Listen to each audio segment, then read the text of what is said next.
Bu monitor xarakteristiklar to'g'ri bo'lsa, biz internetda zo'r xarakteristikasini topdik. Lekin bu to'g'ri bo'lsa, bu primoy konkurent Mac Pro, Asus ProArt и bemalol BenQ ni ham konkurenti bo'ladi. Bitta monitorda dizaynerskiy решениялар bor va o'yinga ham hamma funksiyonali bor. Bu monitorni to'g'ri agar bo'lsa xarakteristikalari bemalol $1000 ham sotsam odamlar olishadi. Bugungi obzorimizda HTC brendidan 27H4 monitori 320 Hz 2K qolganini hozir obzor paytida xarakteristikani bilib olasizlar. Qani boshlaymiz obzorimizni. Raspakovkamizdan boshlaymiz. Bu monitor ichida nima borligini bitta ko'ramiz.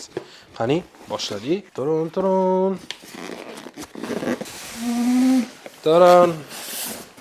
Коробкamiz ichida bizda DisplayPort 2.1, manaqa zaryadkasi обязательно, manaqa chiroyli noshkalari va stoykasi. Ножичкасы. Pastki tepaga полностью yuradi va под углом полностью qiyshaydi. И mana planshet rejimlari ham bor. Tak monitorim o'zi, mana spesiallik tej demayman, bitta DisplayPort. Kronstein bu monitorga tushmir ekan.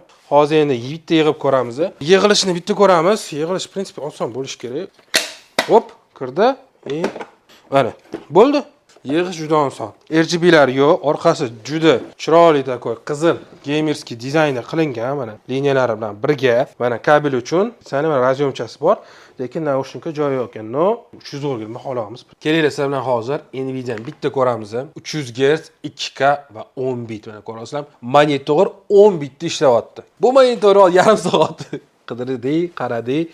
320 Hz emas ekan, bu yangi versiya ekan, 300 Hz, lekin 10 bit. Plus ko'rsataman sizlarga FreeSync Premium bor, DCI P3 и sRGB, Adobe RGB'larimiz 100 bilan 130. То есть любой bu narx kategoriyasida, narxini aytmadim. Bu monitor spokойно $1000 sotsa bo'ladi, lekin biz $300 qilib qo'ydik. Endi давайте dash tekshiramiz. Yarkistani 400 nit ekan, maksimalnisi standart rejimda 300 nit ishlar ekan. HDRlarimiz bor, 400, hamma sertifikatlarga ega. Plus mana Adobe RGB funksiyasi bilan Adobe RGB ni yoqdim, FreeSync yoqdim. Endi professional rangda hozir biz tekshirmoqchi bo'lsak, agar bu narsani imенно rang передача bo'lsa, montajyorlar to'g'ri keladimi, kelmaydigan narsasini qaramoqchi biz. Shunga nima qilamiz? iPhone bilan bu monitorni solishtiramiz. Mana bitta videoni olyapman. Hammanglar bu videoni ko'rsanglar bo'ladi. Shodiyev Techno kanalida endi. Boshladik mana. Ko'rsanglar bo'ladi. iPhone rangi bilan чуть-чуть красноватый beryapti. Menimcha katta farqi yo'q. Так что professional darajada именно цветопередача, rang o'tkazish bo'yicha bu monitorimiz juda yaxshi. Yana o'sha eng zo'r joyi o'sha Asus ProArtlar bilan, Mac Pro'lar bilan, Mac Studio'lar bilan buni nimaga solishtiryapmiz? Nima video boshida shu narsani aytib ketdik. Bu yerda Delta E2 dan ko'p. Endi, конечно, bo'ldi endi. Hamma narsadan shug'ullanamiz, KS ga kiramiz. Bitta KS ga kirib, KS da tekshirib ko'ramiz.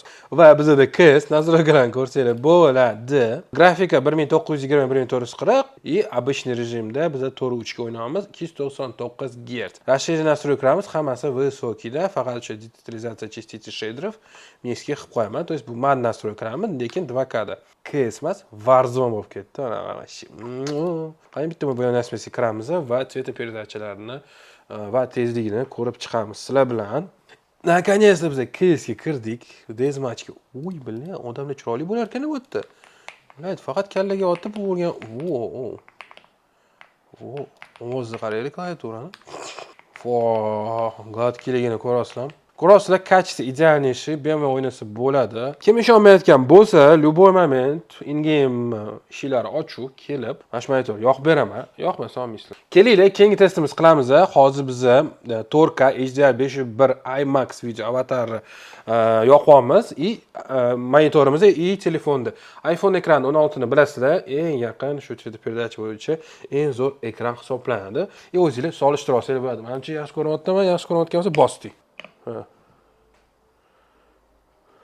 Mana monitorga juda yaqin ko'rsatyapmiz. Bitta shu Toshkent kelolmaydigan mijozlarimiz ham ko'rishlari uchun shunga maksimalni sizlarga toza test qilishga harakat qilamiz. Shunga bitta like bosib qo'yasizlar va podpiska. Kasal bo'lsam ham, mazam bo'lmasa ham, bular o'qiyotsa ham kelib kontent qilishdan charchamayapmiz. Chunki bu realni yaxshi monitor, realni zo'r produkt. Bu produktni sizlarga ko'rsatmoqchiman. Количество kam, o'zi 5 ta dona keldi. Так что просто bosib yuborish kerak. Xohlasanglar qiyas o'ynanglar. 300 Hz mayaniqingiz bor, Full HD yoqib, xohlasanglar 10 bit yoqib, bemalol xohlaganingizdek montaj, rasmga va rangga tegishli ishlaringlarni qilsanglar bo'ladi. Monitor realni zo'r. Rekomendatsiya qilaman bu narsani kamdan kam aytaman. Reklamaga pul to'lashgan bo'lsa ham realni yaxshi monitor chiqdi. Так что aldamasam aytsa bo'ladi. $300 in-game do'koni bosib boramiz. Like va podpiska aytganimdek, Shodiyev Techno promo kodi bilan shundoq in-game Telegramga ham yoki Instagramga yozib yuborsangiz, sizlarga besplatniy dostavka qilib berishadi. Любой точка O'zbekistondan javob. Rahmat sizlarga. Sizlar bilan Shodiyev Shahzod bo'ldi.